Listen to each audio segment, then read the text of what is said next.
Hi guys, thought I'd take the opportunity on this fine sunny day to show you the van conversion I did with this Nissan Elgrand. It's a Japanese import, built in 1998, and we bought it in I think 2011. So we did this conversion a little while ago, but never got around to making a video of it, so here we go.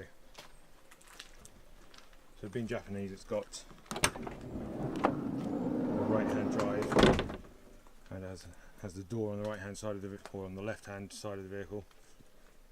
Inside I've got a Waco compressor fridge, and this is sat on a unit below here that has two 110 amp hour leisure batteries and various other bells and whistles, which I'll show you in a minute. So the normal driving configuration is as you can see it here, and we've got a table at the back here, and it all converts into quite a wide, well, probably a king size bed that stretches the whole width of the van. If I can just climb up here, we have a solar panel on the top that gives 120 watts supposedly. That translates in real terms to probably 4 or 5 amps at 12 volts in the best weather conditions I've seen it in. A little bin here clips onto the back of the chair, and it's held in place by a little bit of creative soldering iron technique and a bolt and an O-ring. Coming into the van itself, this fridge I bought cost me £100. It was out of a prison transport van, and that was quite a steal really. Typically they go on eBay for £200 or £300 second hand, so I was quite pleased with that. Down below the fridge we've got, there's a couple of feet that sit, well 4 feet in fact, that sit under the fridge, so I tried to make use of the space that was left by putting a small drawer in place. We have a 600 watt inverter that I can turn on when I need, but even when you're not drawing any power off that, it takes about an amp off the battery, so that's really a last resort. On the top we have battery voltage and battery current. I made the mistake of building this whole unit up and never getting around to calibrating the current meter, so it's got about a 300 milliamp offset, which I'm sure if I took it apart I could trim out, because there are some trim potentiometers on the back of the unit. Just never got around to doing it in the past 5 years. We have USB, which if I turn the circuit breaker for that on, which is here, we've got USB charging, and this is a USB hub that I think I got off eBay or something like that. And behind there's a 5 volt 3 amp power supply that I've just wired straight into the 5 volt rail, so there's quite a meaty power supply, but it doesn't handle any of the quick charge or whatever it is standards that are around nowadays. 12 volt sockets. I'll show you inside the fridge. Nothing really very exciting about it, but it's a 64 litre fridge, I think, and that does us fine. Plenty of room for cheese and beer and whatnot. So underneath the table here we've got, if I can reach, there we go, storage, and the same there.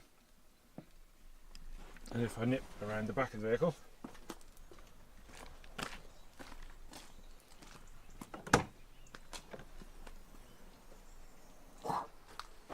here's the bed mattress, which I'll show you in a moment. A little bit more storage here as well, and this bit of timber forms the head of the bed. I might be able to show you just under here sits the solar charge controller. This is an MPPT, which means maximum power point something or other, and that sweeps the solar panels at different load, at different currents, to see at which point the product of the voltage and the current is highest. So it will take the most power it can off the solar panel for any given light conditions.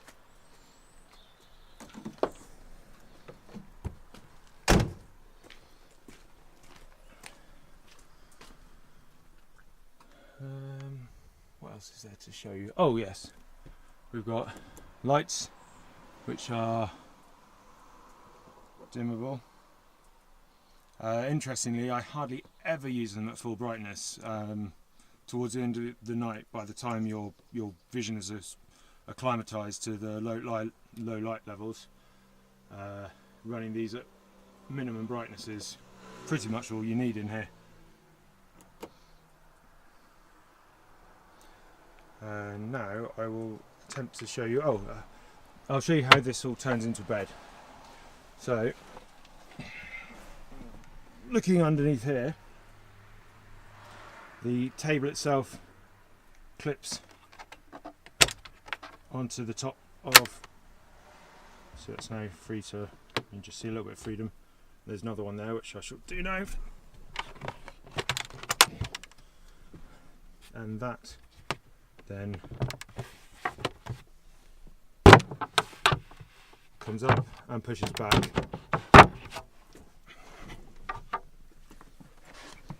Once it's back, it's hard to do with one hand, it lifts off. So you can see those clips here. You might say that's overboard with the screws, but it's only 12mm ply and it's taking a reasonable load. And at the back here, a bit of a bodge job, but that's how it clips into the back of these two boxes. You see the holes here, which, there we go. The boxes themselves clip to each other, so on each end there are 4 clips. So these were standard clips that I used a bit of, I think it was the centre of a welding rod to elongate them, but since that is steel rather than stainless or coated or treated, I blued it with some chemical glue just to stop it rusting. So there's 2 at the back there, which I won't show you me attempting to undo, and then the bottom box clips into the floor. Now this floor is 12mm ply again. In retrospect, I would have gone a bit thicker, I think, because then you could screw directly to it a bit more easily. And throughout the whole floor, I've got, because of the thickness of or the thinness, so to speak, I've put T-nuts on the underside in 100mm spacing matrix. Well, 100mm wherever possible. I'll just move that for a second. So the idea being that when I put this floor in, I really didn't know what I was going to do with the van, but these would give me the ability to fix almost anything anywhere. Another thing I would have done differently is I would have made the floor out of a single piece of ply. At the moment this is 2 pieces of ply, 2 8x4 sheets, and there's a seam that runs down the length of the van just underneath these tables and the fridge, which is where the 2 bits of ply meet. Not ideal because we've got all of the weight and mass of the fridge attached to 2 separate bits of floorboard. So yeah, I would have probably gone to a specialist sawmill and got us 1 piece of ply that fit the whole van.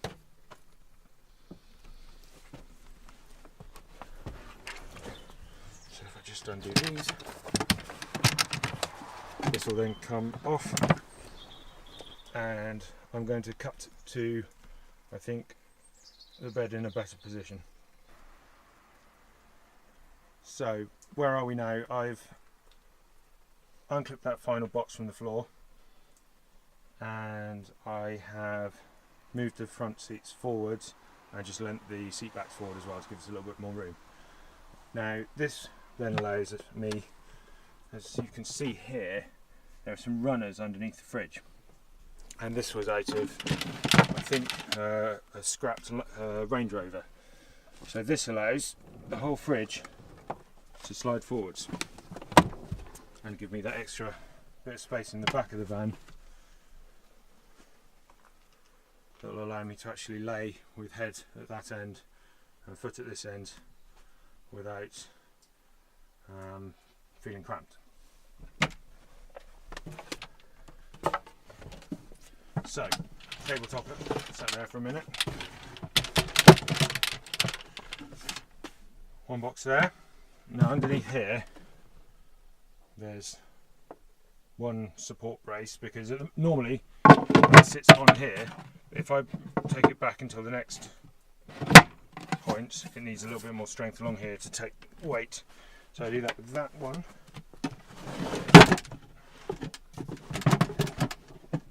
And this one, so it's like that. Move this back. And then we can just slide these chairs forward, which is a bit tricky. So apologies. There you go, that's one chair slid forward.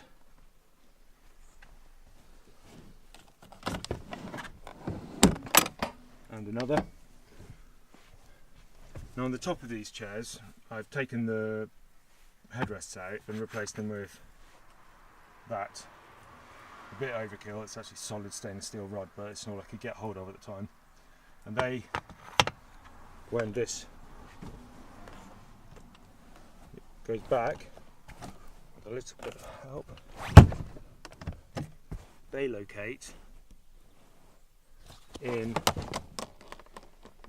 these little recesses in this bit of woodwork at the back, just to support the back of the seat.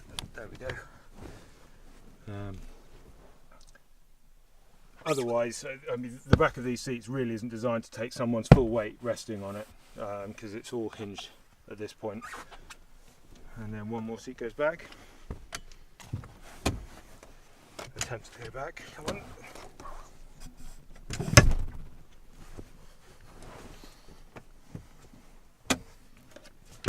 There we go. And we now almost have a bed. I can line these two up roughly in place, and then here, this last piece of wood on the end of the table there hooks into the hole that's created there.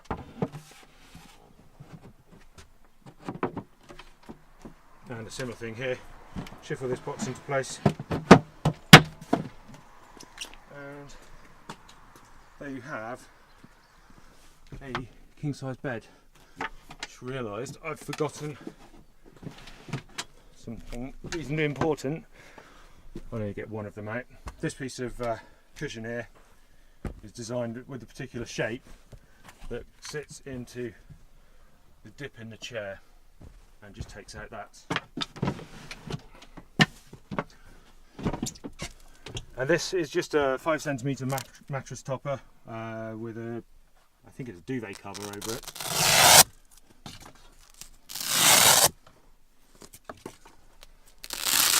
And a little bit of Velcro sewn onto it.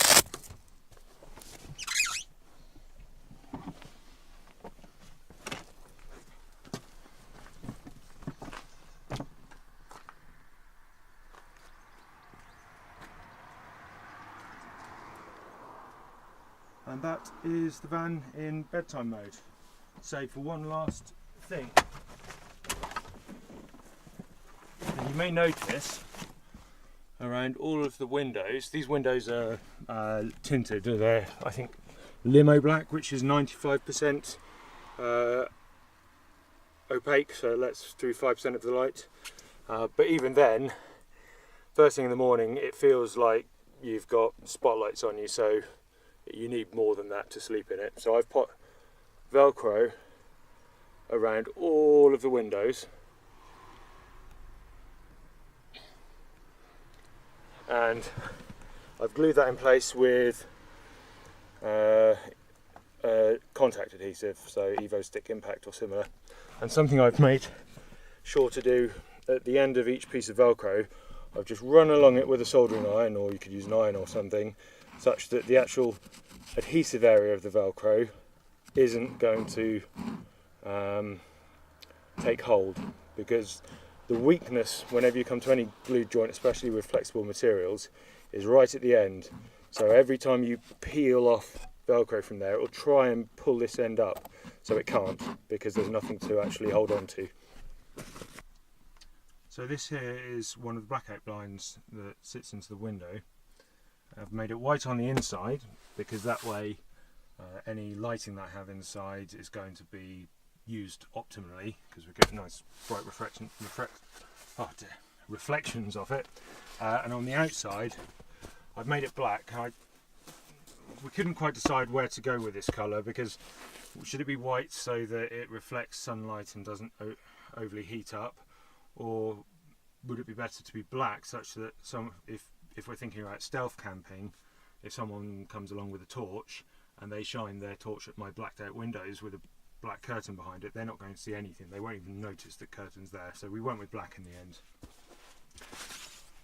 Since there are 1, 2, 3, 4, 5 windows and one main curtain between the back of the van and the cab, we've labelled them all with this is rear right. So the rear right blackout blind. At the top of the window, can you see there's a small black mark there? As long as I line that up with a small black mark here, then it's a relatively easy job just to pop these in place. Easier of course with two hands, but I don't have that luxury at the moment.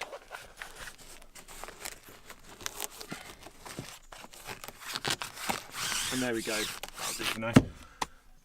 And that's one blacked out window. Now that is properly blacked out. I've done tests in the middle of the night and turned the lights on here full brightness, and as long as you do a good job of sticking this Velcro down, you can't see a thing. So you could be parked up anywhere in the middle of a town and no one would have the slightest inkling that you're actually sleeping in the van. At the front of the cab,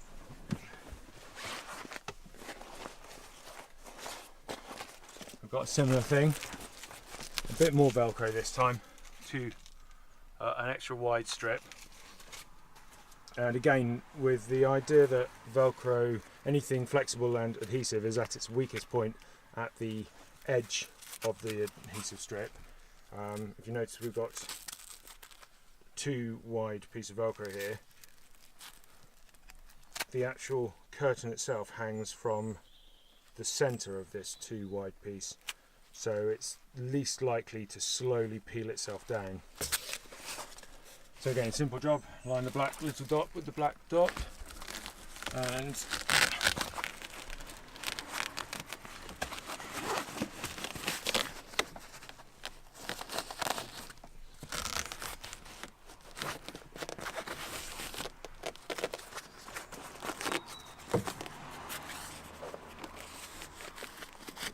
stick up. And there we have, yeah, I don't know where that stain comes from, it's not very attractive. We have a curtain that separates the front of the cab from the back.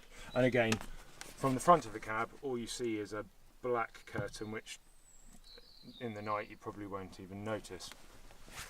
And this curtain has a separation with a bit of overlap to allow you to get to the front and back nice and easily. There you have it. That's our van conversion. If you've got any questions or comments, please do put them below, and I'll get back to you. Thanks for watching the video.